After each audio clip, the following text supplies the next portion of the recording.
말도 안 되는 일이 벌어졌습니다. 세계에서 가장 비싼 땅 뉴욕 맨해튼에서 초유의 사건이 벌어졌는데요. 월스트리트의 전설이라 불리던 한 투자자가 수십억 원짜리 초호화 펜트하우스를 한순간에 포기했다고 하는데요. 그런데 더 충격적인 사실은 그가 선택한 새로운 거처가 다름 아닌 한국식 아파트였어요. 뉴욕 금융가와 부동산 업계는 패닉 상태에 빠졌습니다. 도대체 왜일까요? 세계 최고의 투자자가 맨해튼을 버리고 한국을 택한 이유는 뭘까요? 혹시 사기를 당한 건 아닐까요? 아니면 우리가 모르는 한국에 숨겨진 비밀이 있는 걸까요? 충격적인 반전과 믿기 힘든 진실. 지금 바로 확인하세요. 영상을 시작하기 전에 구독과 좋아요는 영상을 제작하는 데 큰 힘이 됩니다. 매서운 겨울 바람이 맨해튼의 고층 빌딩 사이를 휘감고 있던 그날 아침. 월스트리트에서 놀라운 소식이 퍼져나갔었죠. 맨해튼에서 가장 비싼 펜트하우스 중 하나가 매물로 나온다는 소식이었고, 투자자들 사이에서도 이해할 수 없다는 반응이 이어졌어요. 부동산 시장이 정점을 찍은 것도 아닌데, 최고급 펜트하우스를 매물로 내놓는다는 건 분명 이례적인 일이었거든요. 더구나 그 집의 주인이 투자 판단에서 실수가 없기로 유명한 제가 내린 결정이라는 점에서 모두의 관심이 집중될 수밖에 없었습니다. 저는 뉴욕 월스트리트에 위치한 투자사에서 부사장으로 재직 중인 존 스미스입니다. 20년 가까이 수많은 투자 결정을 해왔고 거의 모든 판단이 적중했다고 자부하고 있죠. 하지만 이번 저의 결정에 대해서는 동료들마저 의심의 눈초리를 보냈었죠. 스미스, 너 진짜 정신 나갔어? 그 멋진 집을 팔고 어디로 가겠다는 거야?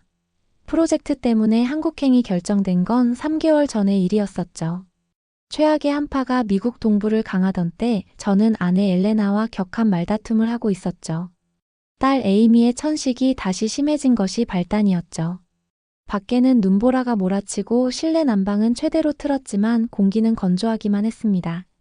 에이미의 기침 소리가 점점 잦아지면서 엘레나의 얼굴에는 걱정이 가득했었죠. 이 건조한 난방 때문에 에이미 상태가 자꾸 나빠지고 있어요. 이런 집에서 더는 못 살겠어요. 엘레나의 목소리에는 분노와 원망이 묻어났었죠. 당신은 일만 생각하느라 가족을 위한 편안한 공간을 만들어 주지 못했어요. 이런 비싼 집이 무슨 의미가 있나요? 엘레나의 말은 제 마음을 무겁게 했었죠. 부동산 투자에서도 성공을 거두었다고 자부했었는데 정작 가족을 위한 가장 중요한 투자를 놓치고 있었던 걸까요? 답답한 마음에 사무실로 향했지만 머릿속에서는 엘레나의 말이 계속 맴돌았었죠. 그때 한 통의 메일이 도착했습니다. 한국으로 3개월간의 장기 출장이 예정되어 있었는데 그때 만날 한국금융사 CEO 유영철 사장이었고 다음날 아침 엘리베이터에서 실리콘밸리 출신 개발자 닐라 브라이언을 만났었죠. 브라이언은 제 출장 소식을 듣고 흥미로운 제안을 했습니다. 존, 이번에 한국 간다고요?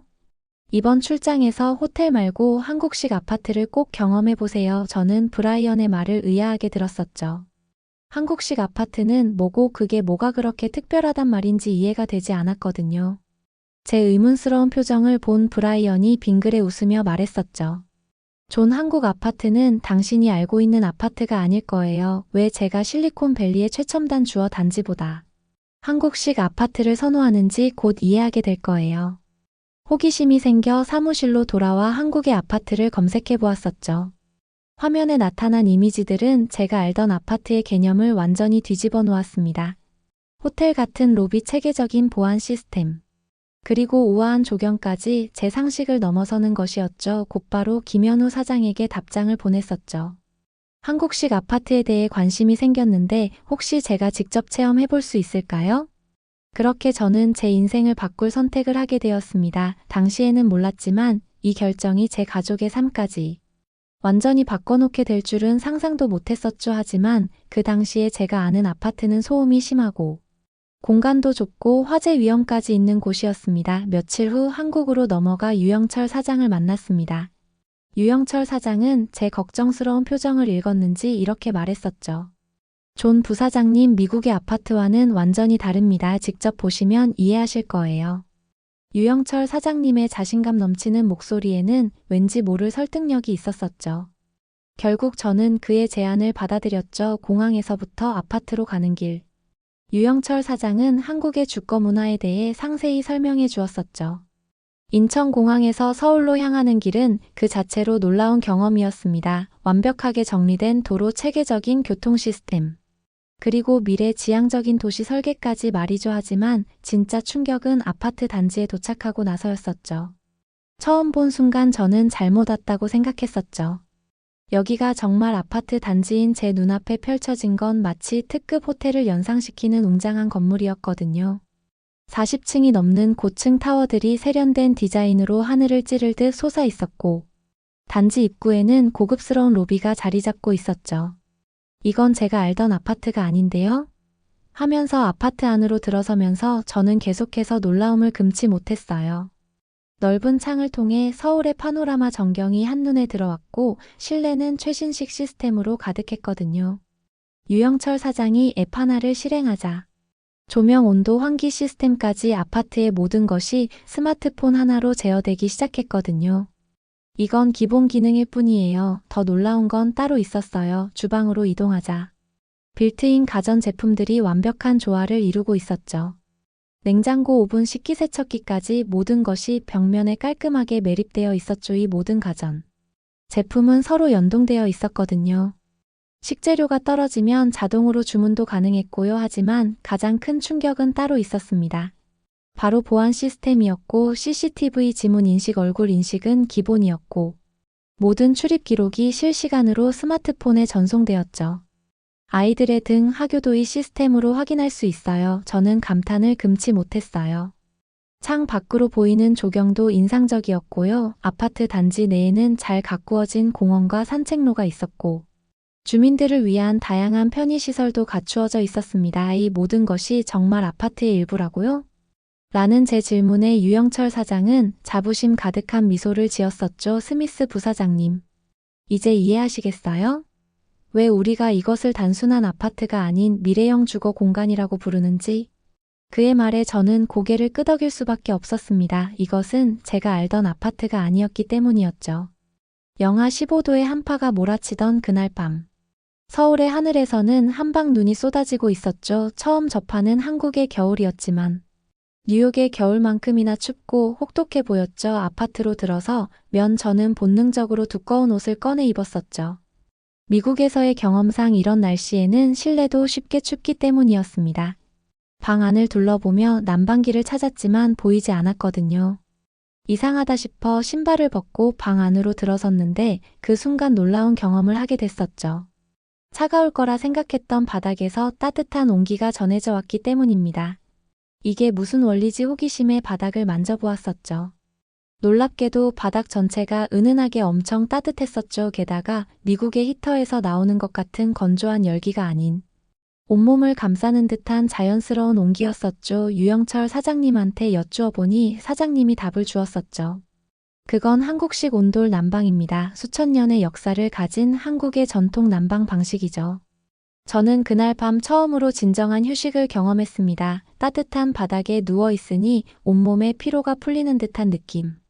특히 놀라웠던 건 공기가 전혀 건조하지 않다는 점이었거든요. 뉴욕 집에서는 항상 가습기를 틀어야 했는데 여기서는 그럴 필요가 없었죠. 즉시 화상통화로 아내 엘레나와 딸 에이미에게 이 놀라운 경험을 전했었죠.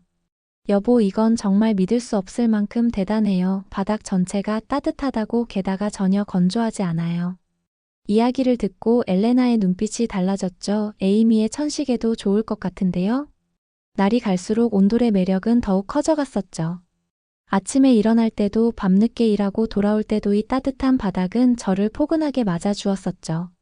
특히 눈이 내리는 날이면 그 가치는 더욱 빛났었죠. 창밖으로 눈보라가 휘몰아치는 것을 보며 따뜻한 바닥에 앉아 있으면 이보다 더 완벽한 휴식이 있을까? 라고 생각했습니다. 일주일 후 에이미와 엘레나가 저를 만나기 위해 한국을 방문했습니다. 에이미는 방에 들어서자마자 환호성을 질렀었죠. 아빠, 이거 정말 따뜻해요. 마치 이불 속에 있는 것 같아요. 그날 밤 우리 가족은 오랜만에 바닥에 둘러앉아 이야기를 나눴습니다. TV도 켜지 않은 채 그저 따뜻한 바닥에 앉아 대화를 나누었었죠. 특히 놀라웠던 건 에이미의 변화였습니다. 평소 천식 때문에 자주 기침을 하던 에이미가 이곳 곳에서는 단 한 번도 기침을 하지 않았었거든요. 아빠 여기서는 목이 아프지 않아요. 숨쉬기도 편해요. 에이미의 말에 엘레나와 저는 서로를 바라보았습니다. 그동안 우리가 얼마나 잘못된 환경에서 살고 있었는지 깨달았었죠. 한 달이 지날 즈음 저는 출장으로 인해 일본을 가게 되었습니다. 한국식 온돌 문화에 매료된 저는 일본의 한 아파트도 방문할 기회가 있었어요. 전통적인 다다미 방이었었죠. 하지만 겨울밤 다다미 방은 차갑기만 했었죠. 다다미는 천연 왕골로 만들어져 단열 효과는 있지만 자체적으로 열을 내진 못했죠. 일본의 전통은 아름다웠지만 현대적 편의성은 한국의 온돌 만들기 전통을 현대화하는 것이고 그 완벽한 예가 바로 한국의 온돌이 있다는 것을 깨달았었죠. 한국의 온돌은 단순한 난방 시스템이 아니었어요. 수천 년의 지혜와 현대 기술이 만나 탄생한 완벽한 새로운 주거 혁신이었죠. 다시 한국으로 돌아와 한국 아파트의 스마트홈 시스템을 살펴보던 날 저는 또 한 번 충격에 빠졌었죠. 그날은 제가 한국 아파트 시스템에 적응할 수 있도록 주거 컨설턴트인 이혜경 씨가 집을 방문했었죠. 이 어플 하나로 집안의 모든 것을 제어할 수 있습니다. 혜경 씨가 스마트폰 화면을 보여주었을 때 저는 그저 평범한 시스템일 거라 생각했었거든요. 하지만 이내 제 생각이 얼마나 잘못되었는지 깨닫게 되었죠. 매일 아침 7시 커튼이 자동으로 열리면서 은은한 음악이 흘러나와요. 동시에 공기청정기가 작동하면서 실내 공기질을 최적화하지. 이혜경 씨의 설명을 들으며 시연을 지켜보는데 마치 SF 영화의 한 장면 같았었죠. 조명이 자연스럽게 밝아지고 온도가 적정 수준으로 조절되며 블라인드가 햇살의 각도에 맞춰 자동으로 움직였었죠. 특히 놀라웠던 건 공기질 관리 시스템이었습니다. 실내 공기가 혹시라도 나빠지면 시스템이 자동으로 감지해서 환기를 시작합니다. 외부 공기가 나쁠 때는 자동으로 창문을 닫고 공기청정 모드로 전환되지. 뉴욕에서는 매번 날씨 어플을 확인하고 수동으로 창문을 여닫아야 했는데 이곳에서는 그런 번거로움이 전혀 없었어요. 실리콘밸리 출신인 브라이언이 방문했을 때 그의 반응은 더욱 흥미로웠었죠. 존, 이건 단순한 IoT가 아닌데요? 실리콘밸리에서도 이런 수준은 보기 힘들어요. 각각의 기술은 이미 존재하는 것들이었지만 이처럼 완벽하게 통합된 시스템은 접하기 어려웠기 때문이었죠. 화상통화로의 모든 것을 엘레나에게 보여주었었죠. 여보, 이건 정말 믿을 수 없을 정도로 대단해요. 우리가 살던 집이 구식처럼 느껴질 정도예요. 엘레나의 눈빛이 반짝였어요. 정말 모든 게 자동화가 되어 있어요? 커튼부터 공기청정까지요? 그녀의 관심이 이해가 됐죠. 뉴욕의 집은 겉으로 보기에는 최고급이었고 측면에서는 많이 부족했었거든요. 매일 아침 일일이 커튼을 치고 온도를 확인하고 공기청정기를 켜는 번거로움이 있었습니다. 하지만 이곳에서는 그런 소소한 일상의 불편함이 모두 해소되어 있었죠. 한국에서의 3개월이 지나고 뉴욕으로 돌아온 날 저는 이상한 감정에 사로잡혔어요. 평소처럼 고급스러운 펜트하우스의 문을 열었지만 뭔가가 달라진 것 같았습니다. 그리고 그 이유를 깨닫는 데는 오래 걸리지 않았죠. 아내 엘레나가 먼저 입을 열었죠. 여보, 이 집이 왜 이렇게 춥죠? 바닥은 차가웠고 히터에서 나오는 건조한 바람은 목을 따갑게 했었죠. 한국의 온돌방에 익숙해진 우리 가족에게의 최고급 펜트하우스는 왠지 불편하게 느껴졌죠. 에이미가 다시 기침을 시작했고 엘레나는 두꺼운 실내화를 신고 다녀야 했습니다. 아빠, 한국에서처럼 바닥이 따뜻하면 좋을 텐데. 에이미의 말에 제 마음이 무거워졌었죠. 수십억 원을 들여 지으니 집이 이제는 뭔가 부족해 보였거든요. 스마트홈 시스템도 없어서 매번 수동으로 모든 것을 조작해야 했고 공기질 관리도 완벽하지 않았었죠. 특히 불편했던 건 주방이었죠. 한국에서는 모든 가전제품이 빌트인으로 깔끔하게 정리되어 있었는데 이곳에서는 여기저기 놓인 가전제품들이 어수선해 보였죠. 엘레나가 한숨을 쉬었습니다. 여보, 우리가 한국에서 경험한 게 진짜 미래 주거 환경이자 저희한테 필요한 환경이었나 봐요. 며칠 뒤 월스트리트의 동료들과 식사를 하는 자리에서 흥미로운 이야기를 들었었죠. 맨해튼의 한국식 아파트 단지를 건설하는 프로젝트가 시작된다는 소식이었거든요. 존, 당신이 그렇게 극찬하던 그 한국식 아파트 말이에요. 여기서도 볼 수 있게 될 것 같아요. 즉시 모델하우스 방문을 예약을 했죠. 그곳에서 본 것은 제가 한국에서 경험했던 모든 것의 재현이었어요. 여보, 우리도 여기로 이사 올까요? 놀랍게도 이미 많은 계약이 이루어진 상태였었죠. 미래의 주거 트렌드는 바로 K-아파트 주거 형식이 될 겁니다. 모델하우스의 한 담당자가 자신감 있게 말했습니다. 한국의 기술과 미국의 공간감이 만나 최고의 시너지를 낼 거예요. 그날 저녁 가족들과 진지한 대화를 나눴고 결국 이사를 결정했었죠. 많은 사람들이 제가 미쳤다고 했었죠. 맨해튼의 최고급 하우스를 버리고 한국식 아파트로 간다니 이해할 수 없다는 반응이었죠. 하지만 저는 확신했습니다.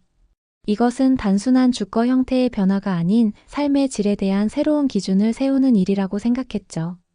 여전히 많은 동료들이 저의 선택에 대해 이야기를 하고 있지만 그들의 시선이 조금씩 변하고 있다는 걸 느껴서요.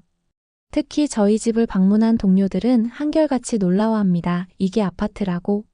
바닥도 너무 따뜻하고 우리가 알던 아파트가 아닌데.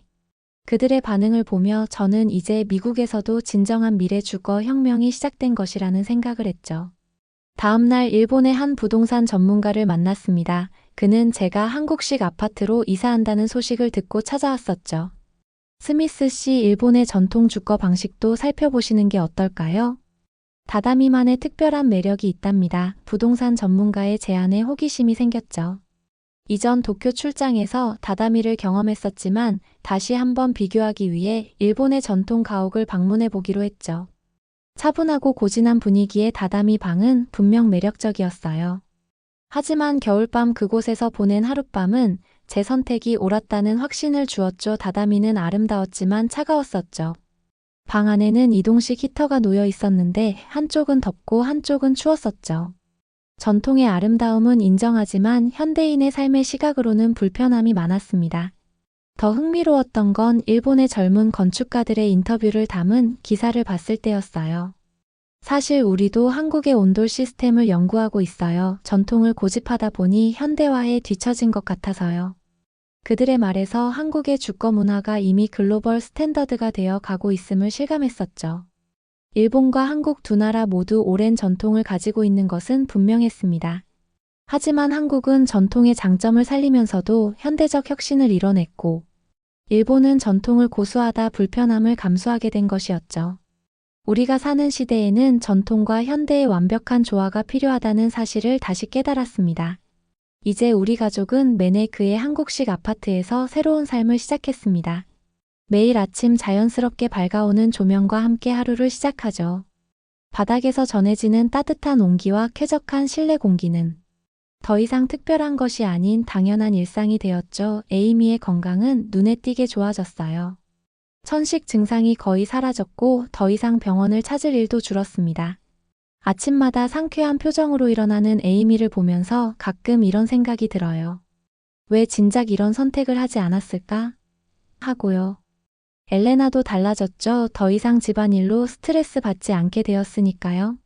스마트홈 시스템이 알아서 해결해주는 일들이 많아졌거든요. 여보, 이제야 진짜 집다운 집에서 사는 것 같아요.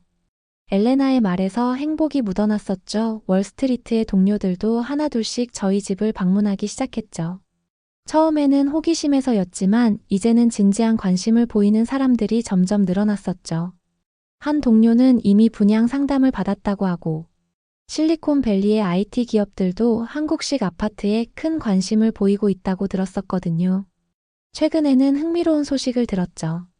LA와 맨해튼에 이어 보스턴과 시카고에서도 한국식 아파트 프로젝트가 시작된다고 하더군요. 추운 날씨 때문에 난방 효율이 중요한 이 도시들에서 온돌 시스템은 최적의 해결책이 될 것 같다는 생각이 들었죠. 한국식 아파트는 더 이상 단순한 트렌드가 아닌 주거 문화의 새로운 기준이 되어가고 있었죠. 전통의 지혜와 현대 기술의 만남이 만들어내니 혁신적인 주거 공간이 앞으로 더 많은 사람들의 삶을 변화시킬 것입니다. 때론 뉴욕의 화려한 펜트하우스가 그립지만 이내 깨닫죠. 진정한 사치는 화려한 외관이 아닌 가족의 건강과 행복을 지켜주는 공간에 있다는 것을요. 오늘의 사연은 여기까지입니다. 여러분, 이제 미국 부동산 개발업체들까지 한국 건설사들과 협력을 시도하며 한국식 아파트 열풍이 확산되고 있습니다. 온돌과 같은 한국의 독창적인 주거 문화가 세계적인 관심을 받으며 새로운 라이프 스타일 기준을 만들어가고 있죠. K-팝과 K-드라마를 넘어 이제는 한국식 주거 문화가 글로벌 트렌드가 되고 있다는 사실이 자랑스럽습니다. 한국이 전 세계에 더 편리하고 혁신적인 주거 환경을 선물하고 있다는 점 정말 놀랍지 않나요? 오늘도 끝까지 함께 해주셔서 감사합니다. 재미있게 보셨다면 구독과 좋아요 부탁드립니다.